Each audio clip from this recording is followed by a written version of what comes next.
Jai Radha Madhav Kunj Bihari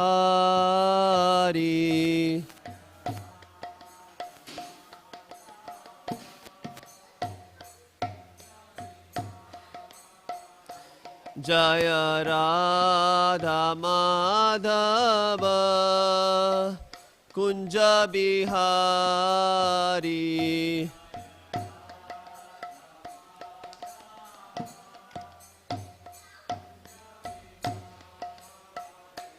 Jai Gopi Jan Vallabh Jai गिरिवराधारी Jai गिरिवराधारी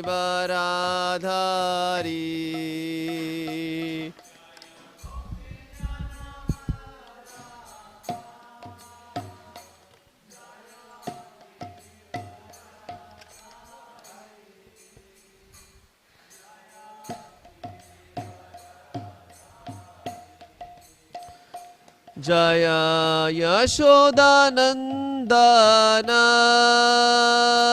Jai Vraj Janaranjan Jai Vraj Janaranjan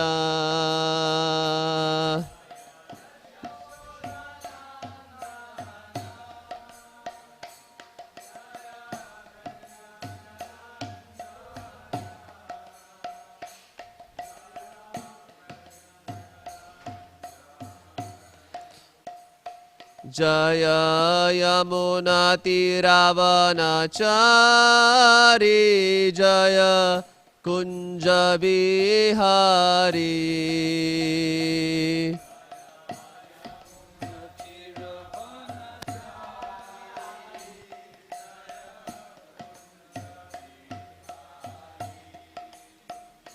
Jai Yamuna तीरावनचारी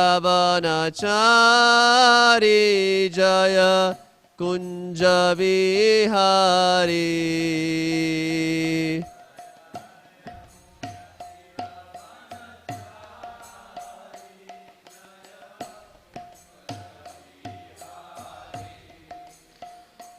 Jai Yamuna तीरावनचारी Jai Kunj Bihari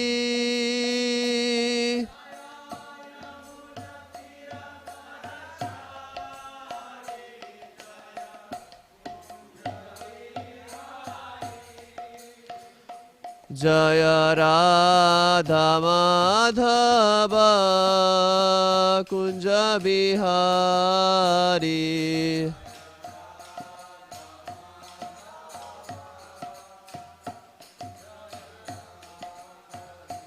Jai Radha Madhav Kunj Bihari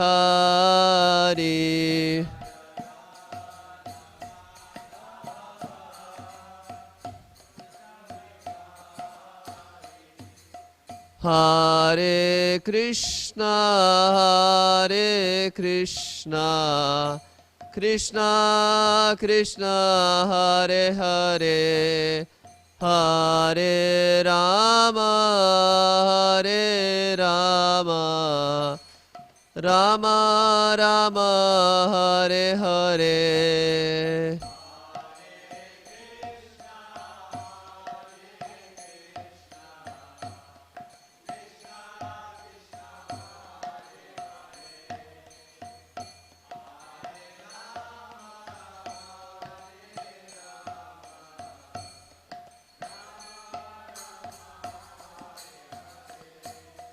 Hare Krishna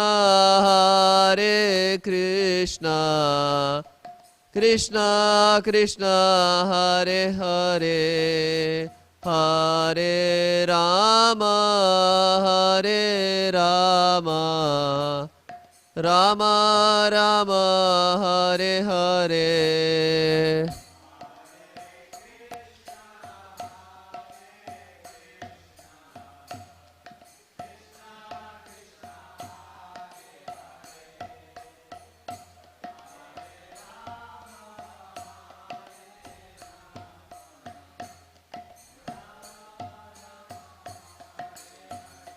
Hare Krishna, Hare Krishna, Krishna Krishna, Hare Hare, Hare Rama, Hare Rama, Rama Rama, Hare Hare.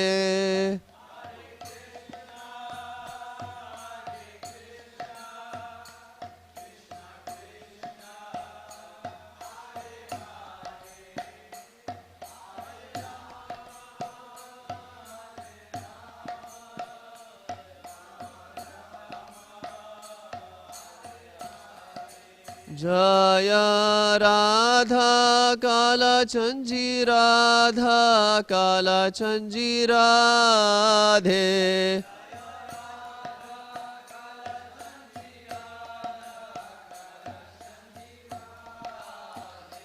Jaya Gauranitai Jaya Gauranitai Jaya Gauranitai Jaya Gauranitai.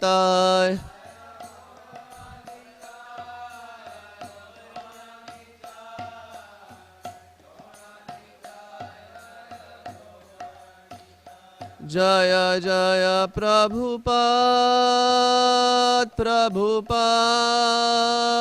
Prabhupada Jaya Jaya Prabhupada.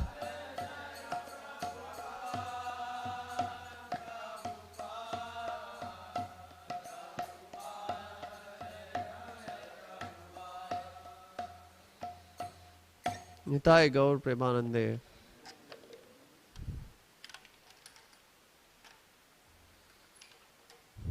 Om Namo Bhagavate Vasudevaya.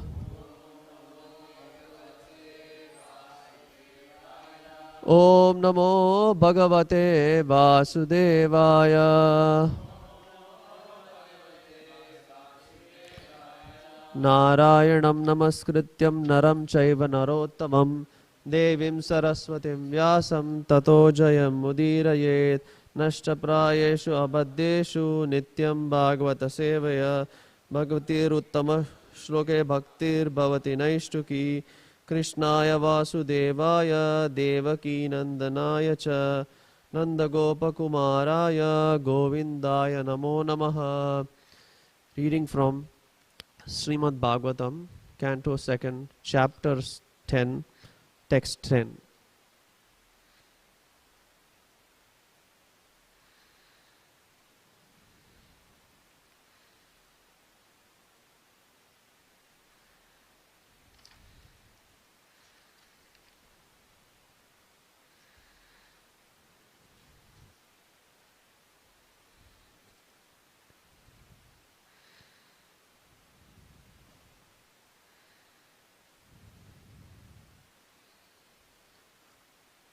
Purusho andam vinirvidya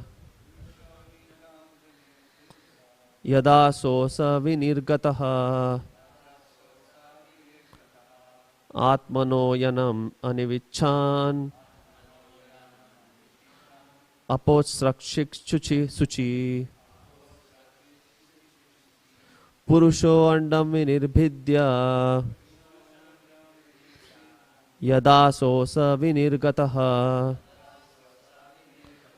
atmano yanam anivichan apotsrakshik suchi suchi.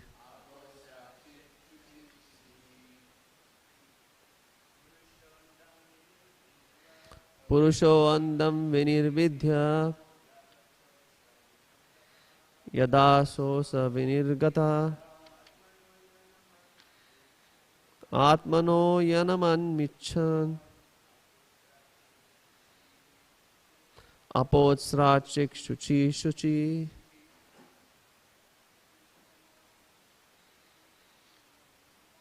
Purusho andam vinirvidya yada sosa vinirgataha atmano yanaman vichan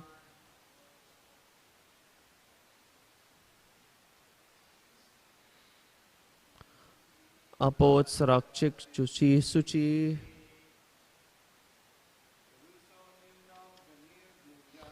Purusho andam vinirvidya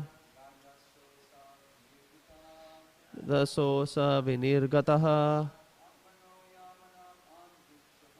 Atmano yanaman vichan apotsrakchik suchihi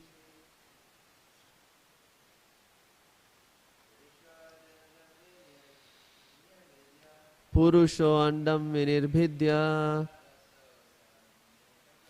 yadasosa vinirgataha Atmano yanaman vichan apotsrakchik suchi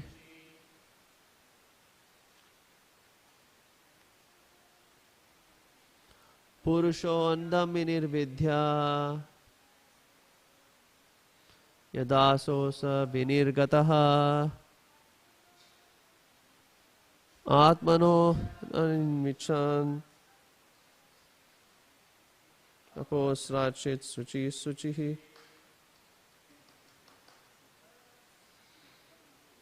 Anyone else or okay? The transliteration Purushaha, the Supreme Person Paramatma, Andam, the universes, Vinirbhidya, making them each separately situated, Yada, when, Asau, the same, Saha, he the Lord, Vinirgataha, came out, Atmanaha, of himself, Ayanam, lying in place, Anvichan, desiring, Apaha, water, Asrakshit, created, Suchihi, the most pure, Suchihi, transcendental. Translation. After separating the different universes, the gigantic universal form of the Lord Mahavishnu, which came out of the causal ocean, the place of appearance for the first Purusha avatara, entered into each of the separate universes, desiring to lie on the created transcendental water Garbhodaka. Purport by His Divine Grace, A.C. Bhaktivedanta Swami Srila Prabhupada. After analysis of the living entities and the Supreme Lord Paramatma, the independent source of all other living beings, Srila Sukadev Goswami is now presenting the prime necessity for devotional service to Lord, which is the only occupational business of all the living entities. The Supreme Lord Sri Krishna and his plenary portions and extensions of plenary portions are non-different from one another, and thus the supreme independence is in each and every one of them. In order to prove this, Sukadev Goswami, as promised to King Parikshit, describes herein the independence of the Purusha Avatara, personality of Godhead, even in the sphere of material creation. Such activities of the Lord are also transcendental, and therefore they are also the Leela, or pastimes of the Absolute Lord. Such pastimes of the Lord are very conducive to the hearers for self-realization in the field of devotional service. Some may argue, why not relish the transcendental Leela of the Lord as exhibited in the land of Mathura and Vrindavana, which are sweeter than anything in this world? Srila Vishwanath Chakravarti Thakur replies that the pastimes of the Lord in Vrindavana are meant to be relished by advanced devotees of the Lord. Neophyte devotees will misunderstand such supreme transcendental activities of the Lord, and therefore Lord's pastimes in the material sphere related to creation, maintenance and destructions are very relishable by the Prakrita or mundane devotees of the Lord. As the yoga system mainly based on bodily exercises is meant for the person to be too much attached to the bodily conception of existence, similarly the Lord's pastimes related to creation and destruction of the material world are for those who are too materially attached. For such mundane creatures, the functions of the body and the cosmic functions of the cosmic world through the physical laws in relationship with the Lord are also therefore included in understanding of the lawmaker, the personality of Godhead. The scientists explain the material functions by so many technological terms of material law, but such blind scientists forget the lawmaker. The Srimad Bhagavatam points out the lawmaker. One should not be amazed by the mechanical arrangement of the complicated engine or dynamo, but one should praise the engineer who creates such a wonderful working machine. That is the difference between the devotee and the non-devotee. Devotees are always full with praising the Lord who directs the physical laws. In the Bhagavad Gita 9:10 shloka, the direction of the Lord upon the material nature is described. Madhyakshena prakritaha suyate sacharacharam ute nayana kaunteya jagat vipi ravartate. The material nature, full of physical laws, is one of my different energies. Therefore, it is neither independent nor blind, because I am transcendently all-powerful. Simply by glancing over material nature, the physical laws of nature work so wonderfully. The actions and reactions of the physical laws work on that account, and thus the material world is created, maintained, and annihilated again and again. Men with a poor fund of knowledge, however, become astonished by studying the physical laws both within the construction of the individual body and within the cosmic manifestation, and foolishly they decry the existence of God, taking it for granted that the physical laws are independent without any metaphysical control. The Bhagavad Gita 9:11 shloka replies to this foolishness in the following words: Avarjantri mam mudha manushim tanumashritam paramam bharam ajananto mama bhuta maheshwaram. The foolish men mudaha do not know the personality of Godhead in his eternal form of bliss and knowledge. The foolish man thinks of the transcendental body of the Lord as something like his own, and therefore he cannot think of the unlimited controlling power of the Lord, who is not visible in the acting of the physical laws. The Lord is, however, visible to the naked eyes of people in general when he descends himself by his own personal potency. Lord Krishna incarnated himself as he is and played very wonderful parts as the Lord himself, and the Bhagavad Gita concerns such wonderful actions and knowledge. Yet foolish men will not accept Lord Krishna as Supreme Lord. Generally, they consider the infinitesimal and infinite features of the Lord because they themselves are unable to become either the infinitesimal or the infinite. But one should know that the infinite and infinitesimal sizes of the Lord are not his highest glories. The most powerful manifestation of the Lord's power is exhibited when the infinite Lord becomes visible to our eyes as one of us. Yet his activities are different from those of the finite beings. Lifting a mountain at the age of 7, marrying 16,000 wives in the prime of his youth are some of his examples of his infinite energy. But the Mudhas, after seeing them or hearing them, decry them as legendary and take the Lord as one of them. They cannot understand that Lord Sri Krishna, although in the form of a human being, by his own potency is still the Supreme Lord with full potency as the Supreme Controller. When, however, the Mudhas give submissive and oral reception to the messages of the Lord, as in the Srimad Bhagavad Gita or in the Srimad Bhagavatam, through the channel of disciplic succession, such Mudhas also become devotees of the Lord by the grace of his pure devotees. And for this reason only, either in the Bhagavad Gita or the Srimad Bhagavatam, the pastimes of the Lord in the material world are delineated for the benefit of those men with a poor fund of knowledge. Om Jnanaatimirandasya Jnananjana Shalakaya Chakshur Unmilitam Yenam Tasmai Shri Guruve Namaha. So actually we see in this shloka, in the context of this chapter, it is describing, Sukadev Goswami is really describing the creation of the process of material creation itself. As it is said here that Ishvara Paramakrishna Sachidanandam Vigraha Anadiradir Govindam Sarva Karana Karanam. His body is transcendental. It is Satchit and Anandam. It is not composed of material elements. But Mudhas think of him as material. Bhagavan wants to create the universes just according to his wish. And that is the answer.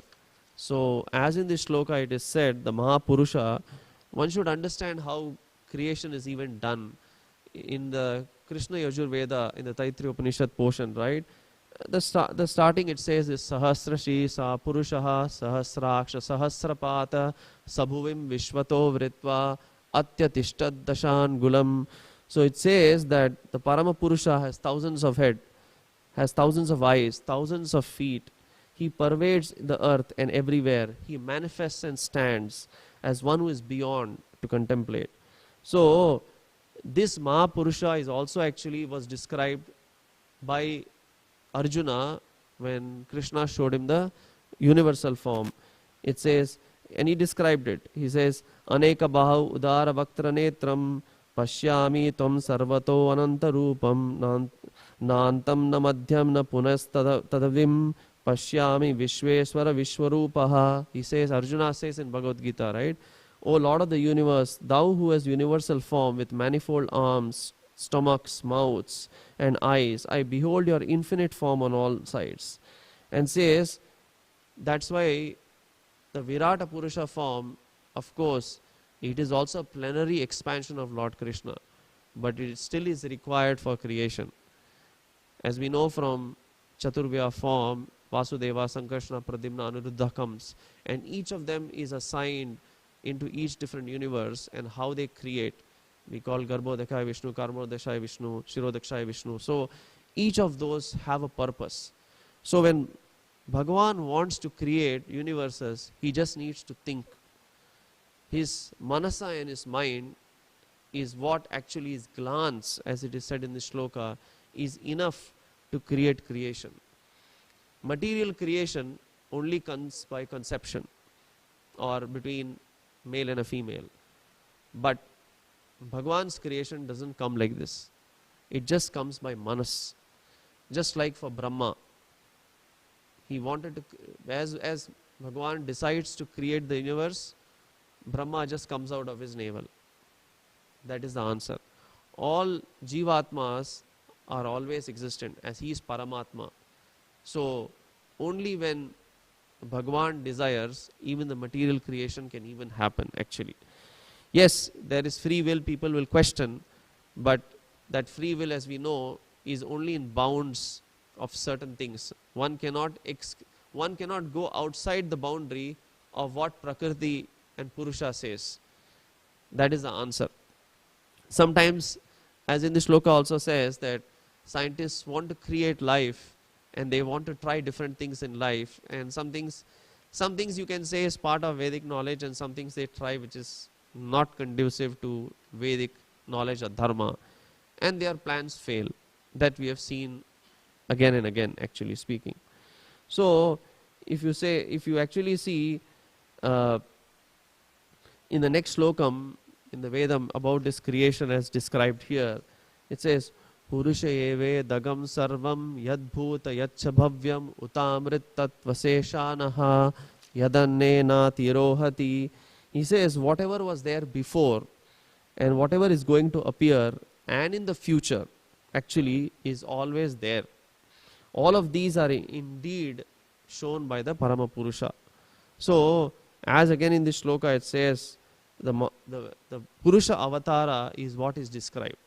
So Bhagwan, when he decides to create, it just comes naturally. We have to make endeavor. We have to make effort. Whether we have to do devotional service or we have to do material activity. But for Bhagwan, it is just his mind. Why, if you see, Mudhas decide, as it says in the shloka, Avarjananti mam mudha manushim tanumashritam. If you look at Lord Krishna, his activities are also very considered mundane. But even when Rama came and took avataram, even his activities are considered very mundane. People would think Lord Rama is just son of Dasharatha. He was very sad when his father passed away. He showed exhibition of emotion.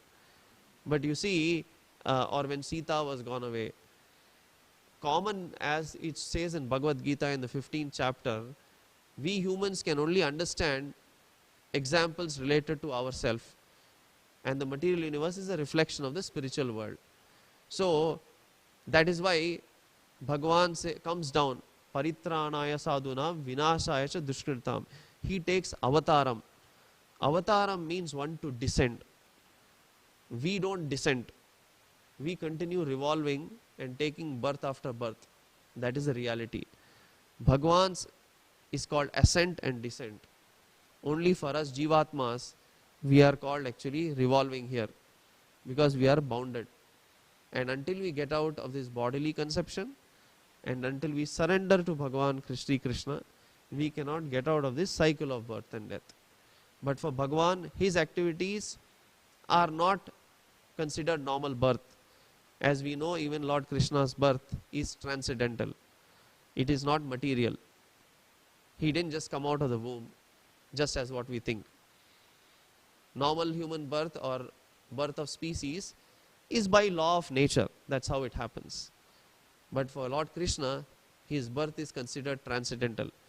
When he is born himself, he is already covered in Pitambaram. He already has jewels, and he has all the auspicious marks on his hands, not like a normal human baby is born, as what we know in a hospital. That is the transcendental nature of Bhagavan. So Bhagavan's every activity is beautiful. Like Vallabhacharya has written a song, Adharam madhuram vadanam madhuram nayanam madhuram hasitam madhuram hridayam madhuram gamanam madhuram madhuradhipate rakhilam madhuram.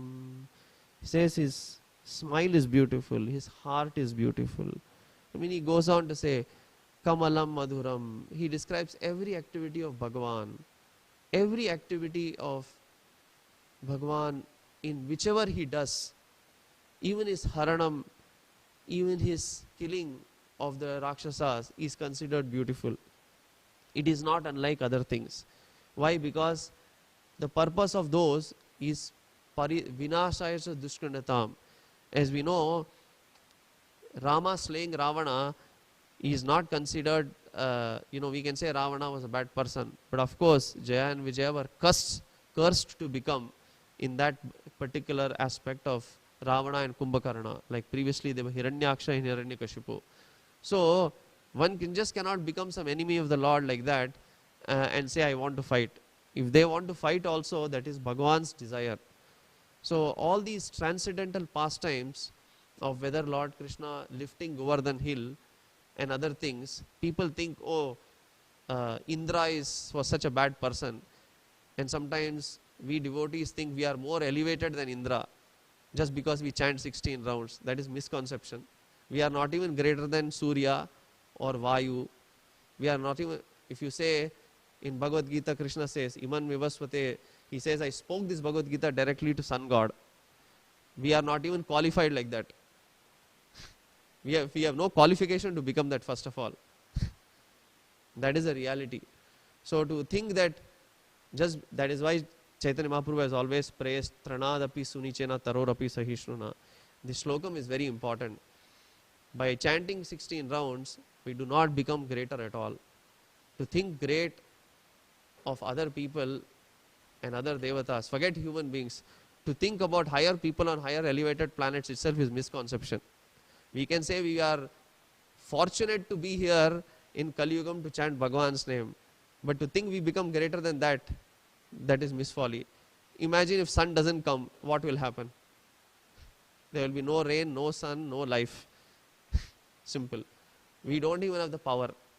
So that is why Jivatmas, we have to understand our position, our infinitesimal. And that's why he said in this shloka that, it's very nicely written by Prabhupada, that generally they consider the infinitesimal and infinite features of the Lord because they themselves are unable to become that. And that is what every Jivatma in attachment to body wants to become. They either want to become the fastest, the smallest, or they want to become the greatest. But what they don't realize is these pastimes are manifested, though he is become infinite, he becomes finite just for us to understand. Because with our finite brain, we cannot understand the infinite. Only by his grace and kataksham, then we can even understand. Even to understand Shastra or transcendental scripture or his pastimes, it is his mercy. Like Bhagwan coming in Vrindavana and doing pastimes, even pastimes happen today, which is not visible to the normal eye. But even when he was there, at least he wanted us to see.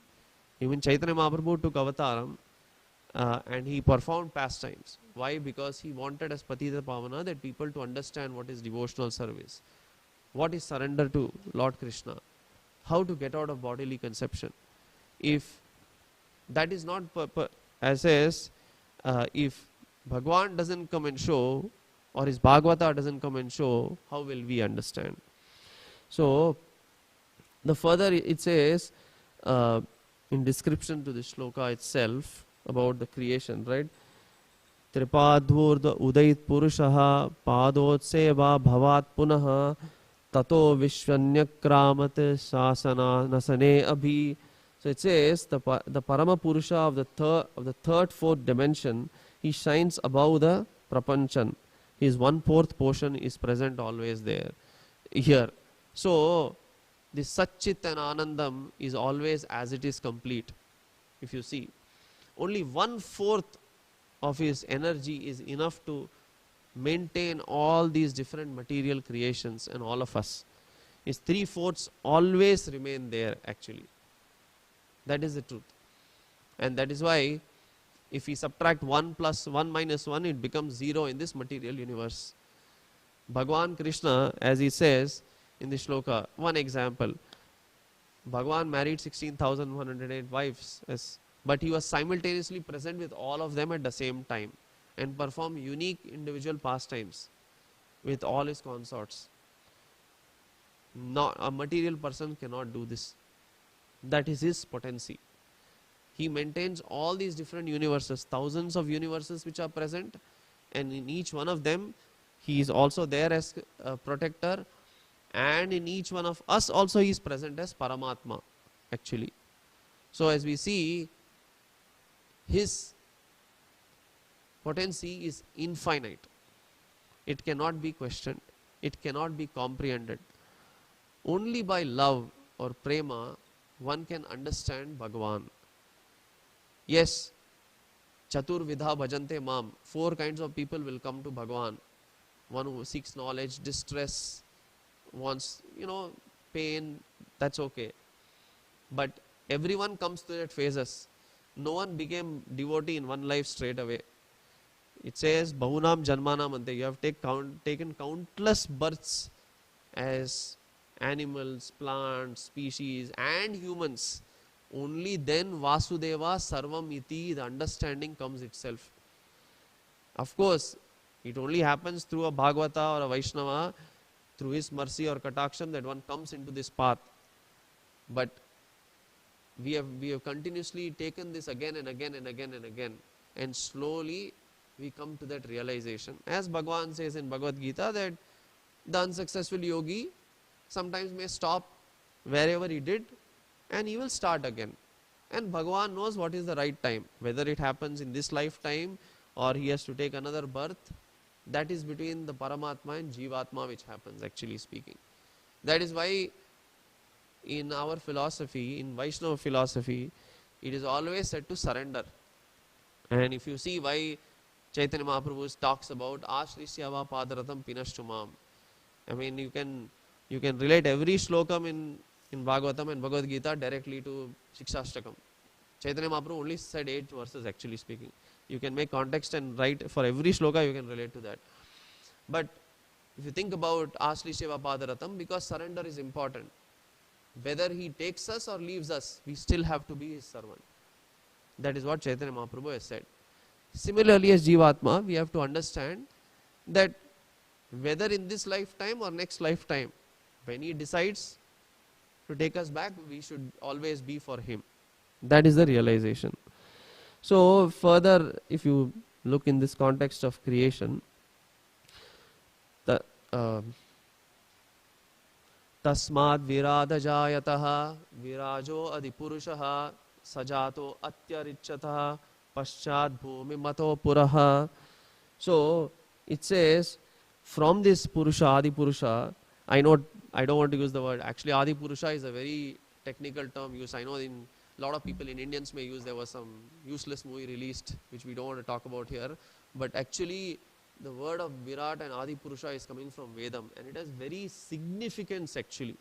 It is not some term to be just used. Okay, people can misuse anything they want in today's world, but the reality is the uniquely replacent Brahmandam arose from it.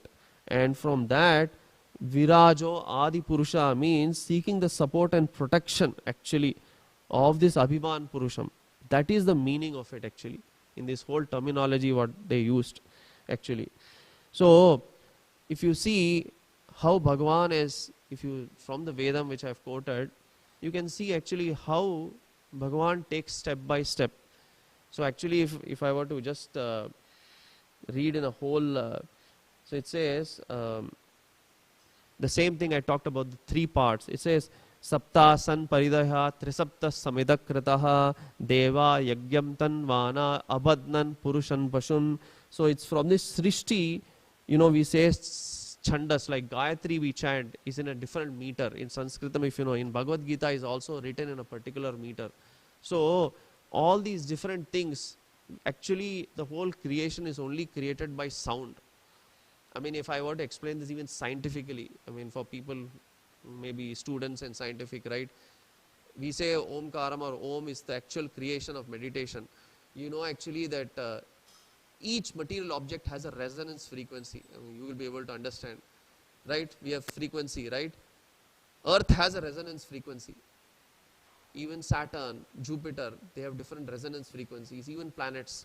People think planets don't affect us, right? Moon, if you think about moon, just to take it from a scientific perspective, moon creates the waves. Earth is 70% water, right? So the attraction of gravitational force affects the waves, right? You know how much composition is our body made of 70% water, actually.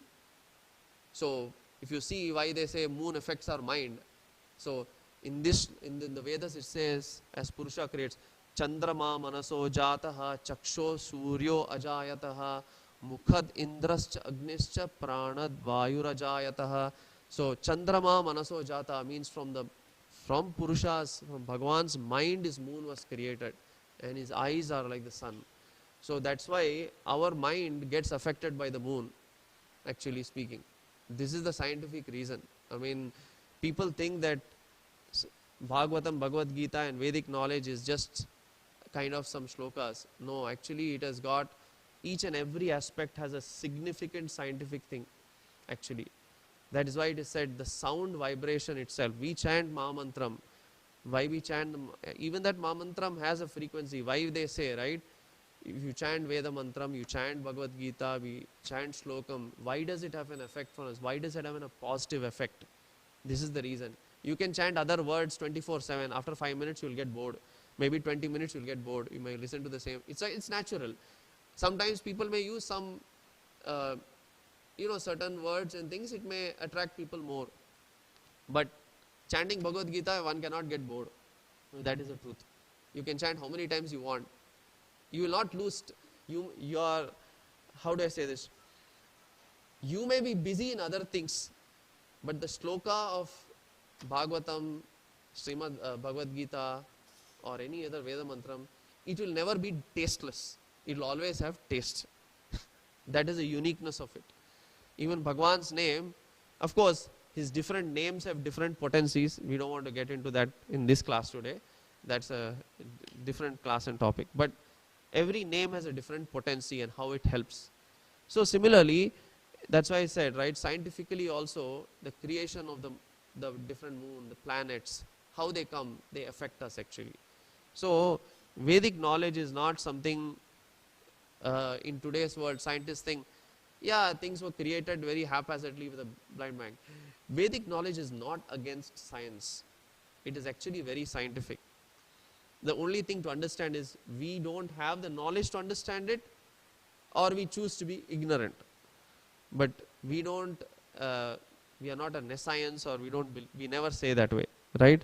Otherwise, how is that, you know, not from creation, even astrology, astronomy, and medicine and many other things were present before, right? Of course, modern science helps us do the same thing.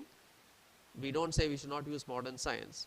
The only question is the evolution of it and the perception of it changes over time. That is the only thing actually. Like the best example I can give is this, right? 100 years ago there was no WhatsApp or no phone. People were still thinking of Bhagwan and people were still having devotion.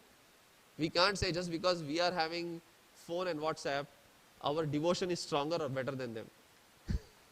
Chaitanya Mahaprabhu was 500 years before. Lord Krishna was 5000 years before in Dwapara Yuga. Lord Rama was in Treta Yuga, and so before. So, to think that with Bhagwan doesn't say don't use modern technology, but modern technology is only used to understand. It helps with time and circumstances. I mean, as I said, scientifically you can explain many things about this earth and other environmental factors, and you have to live in that material universe, right? Evolution happens. But evolution is not against Prakriti. It happens according to laws of nature, actually. That's how it is supposed to be understood. So, in terms of, let me just see. So, as, of course, the shloka in the end, of course, the Prabhupada says that when Mudas give submissive and oral reception to messages of the Lord, then in the disciplic succession one can understand. Because only by some things can only understood by surrendering, just like a student has to surrender to a teacher. Of course, one has to know the right teacher and the right person, but at the same point, one has to have that submissiveness and need to understand. The first question comes the need. Why will someone go to Bhagwan? Only because of distress. Naturally, one cannot directly come and say on day one that Bhagwan, I only love you, I don't want anything from you. That is only happening by transcendental associates of Bhagwan, which means those who are present in Bhagwan's abode, Mother Yashoda, Srimati Radharani, they are always 24/7 serving. They are always like this. We aspire to become like them, actually. We aspire, we look towards them, or look towards our spiritual masters, or other elevated and advanced Vaishnavas who have shown the path. It could be Srila Prabhupada, it could be Bhaktisiddhanta Saraswati, it could be different Vaishnava acharyas. There are many. No need to name. There are countless amount of them and countless devotees who have taken birth before us and already gone to Bhagwan's abode, actually. So we should actually pray for their mercy and blessings that we can surrender and go to his supreme destination, actually. That is how our thinking should be. That is why we say, right, Krishna says in Bhagavad Gita, Paritranaya cha sadhunam, vinashaya cha dushtunatam. Sorry, I said that is about why he comes, but then sarva dharma paritagyam. You have to surrender, you have to have meekness. That's why I even say submissive meekness is one of the most critical thing to understand. Natural love, bhava, prema, those things are later stage, which may not be discussed today, but the reality of any jivatma is just to surrender to Bhagwan. He wants simplicity. If you look in Vrindavana, he roams among the cowherd boys and his calves and cows and his gopas. That's why, I mean, this is a nice song written by Vallabhacharya, right? He says, Gopa Madhura, Gao Madhura, Yashtir Madhura, Srishtir Madhura. He says his cows are also beautiful, his gopas are also beautiful. His Srishti means his creation is also beautiful. Everything about Bhagwan, his creation, is beautiful. He only wants simplicity. Simplicity is what attracts Bhagwan. Yes, opulence is nice to have. We should utilize everything as possible for Bhagwan's use. But at the same point, when Sabari came to give Lord Rama bitten fruits, he was most pleased. She didn't see about, oh, is she biting me and giving me that which has been tasted? That is a different bhavam. She is in a very advanced state. We should not imitate someone artificially, right? Even in devotional service. But that is what Bhagavan desires. He wants simplicity and he wants naturalistic. And sincerity comes. So that's why Chaitanya Mahaprabhu says that we should chant Bhagavan's name. We should surrender to him. If I was just say any other last slokam from this in the Vedam, just if I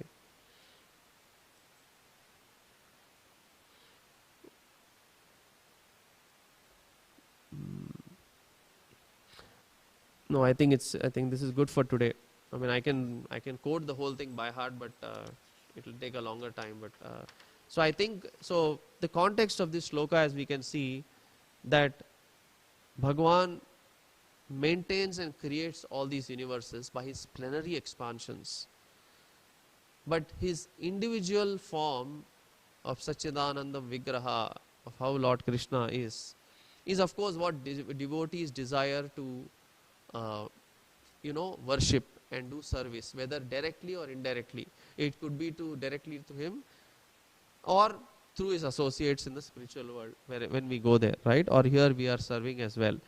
But Bhagavan has all of this, because why, one can also question, why does Bhagavan explain all this?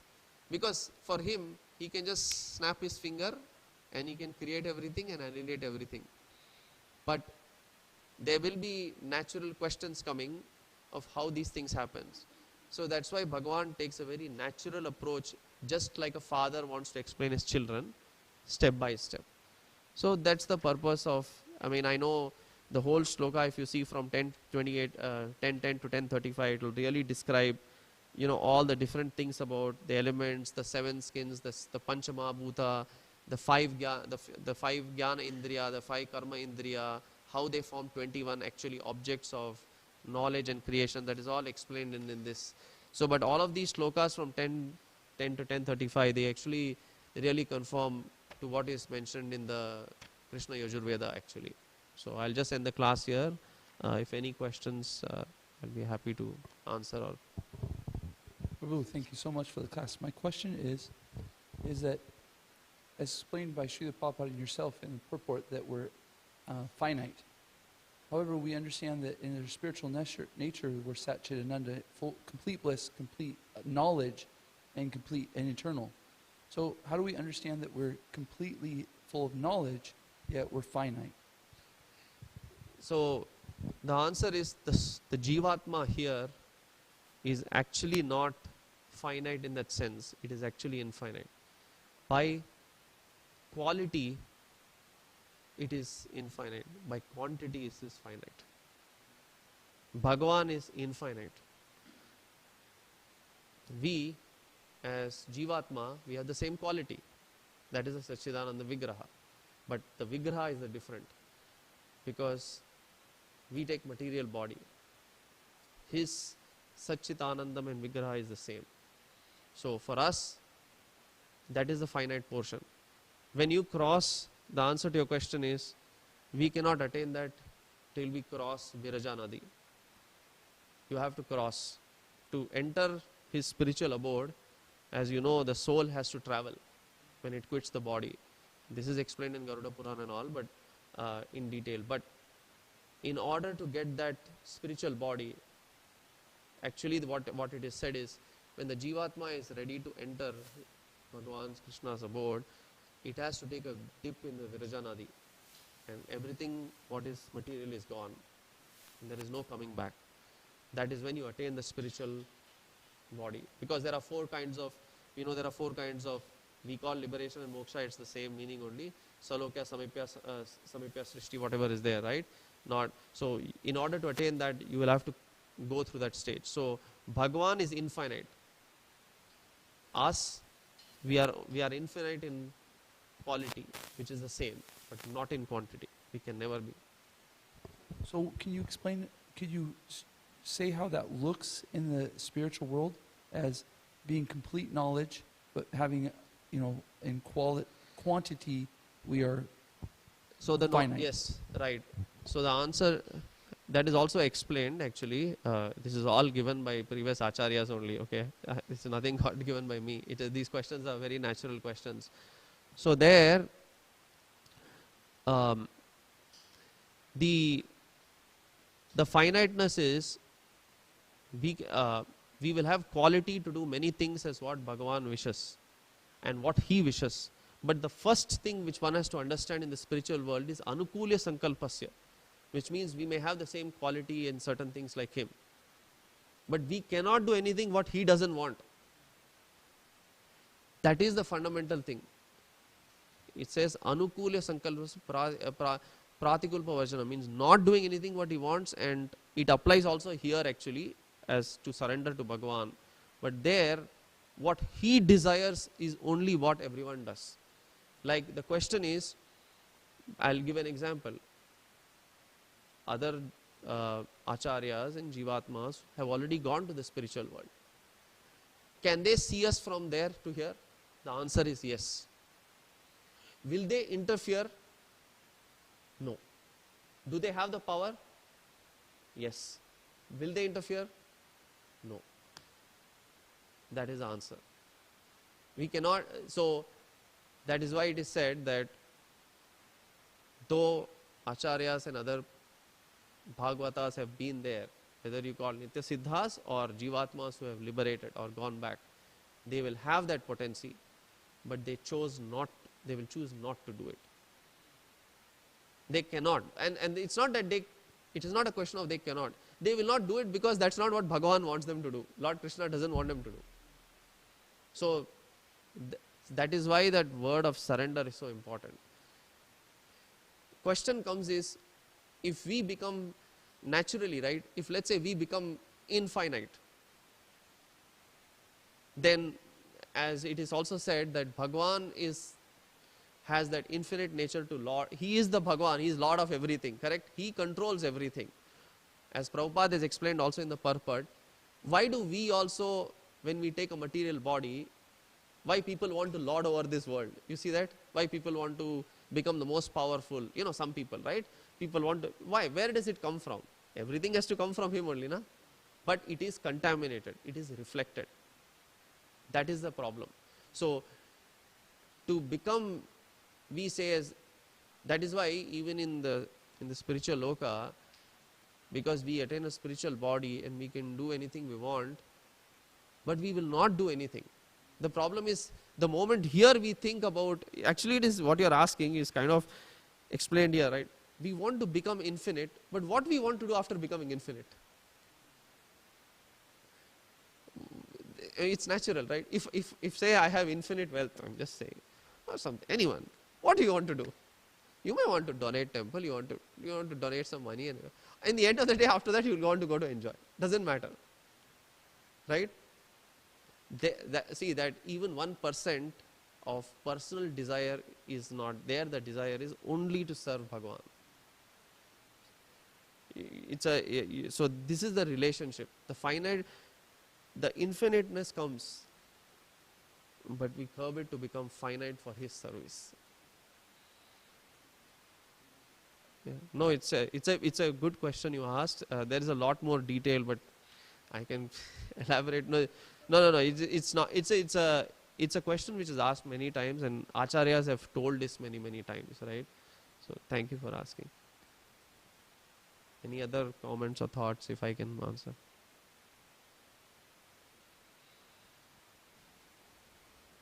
Okay. All right, we will end. Thank you very much. Vrindraj Srimad Bhagavatam ki jai. Srila Prabhupada ki